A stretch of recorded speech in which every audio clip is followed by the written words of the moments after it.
আসসালামু আলাইকুম। আশা করি সবাই ভালো আছেন।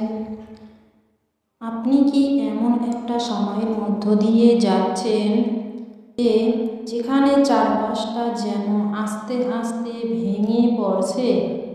প্রতিটা শব্দ যেন ফাটলের মতো বাজছে কানে। সব কিছু এলোমেলো, আর আপনি কোনোভাবে নিজেকে ধরে রেখেছেন।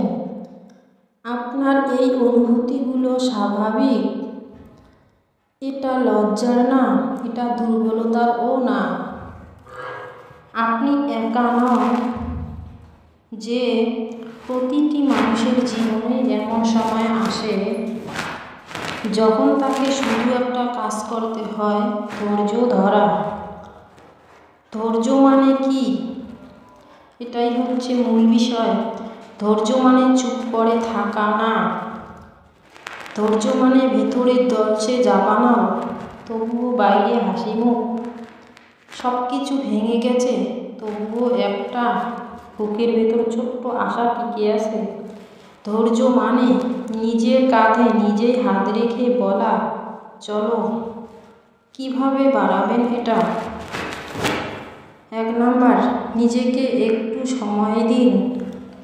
কখনো কখনো শুধু 10 সেকেন্ড নীরব থাকাটাই বাঁচিয়ে দিতে পারে পুরো একটা জীবন। প্রতিক্রিয়া না দিয়ে একটু থামুন। চোখ বন্ধ করে একটা গভীর নিঃশ্বাস নিন। শুধু এইটুকুই মনকে আবার শক্ত করে তোলে।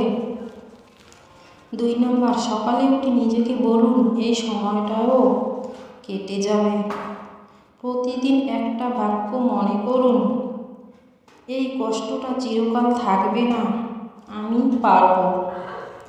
এই কথাটা শুধু সান্ত্বনা না, এটাই ধৈর্যকে রূপ দেয় আত্মবিশ্বাসে। 3 নাম্বার, ব্যর্থতা মানে অপমান না। জীবনে সবসময় সব কিছু যেমনটা চাই তেমনটা হবে না। ভুল হবে, থেমে যেতে হবে, হয়তো হারও মানতে হবে, কিন্তু তাতে আপনার মূল্য কমে যাবে না। বরং ধৈর্য মানেই নিজের আত্মসম্মানকে সময়ের হাতে নিরাপদে রেখে আসা। 4 নাম্বার, যা আপনার নিয়ন্ত্রণে নেই সেটাকে মেনে নিন।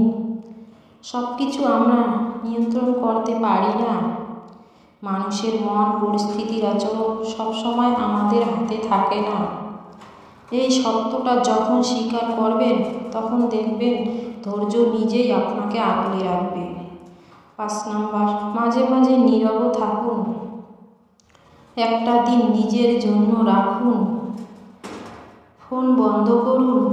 কারো সঙ্গে কথা বলার দরকার নেই। শুধু নিজের ভেতরের মানুষটার সঙ্গে দেখা করুন।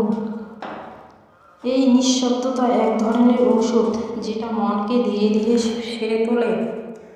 একটা কথা জানেন কি না জানি না, তবে বাস্তবতা হলো সবচেয়ে ধৈর্যশীল মানুষেরাই সবচেয়ে বেশি আঘাত পায়। তারা চিৎকার করে না, অভিযোগ করে না, তারা শুধু চুপ করে থাকেন। কারণ তারা জানেন যে সময়ের জবাব শব্দের থেকেও বেশি শক্তিশালী।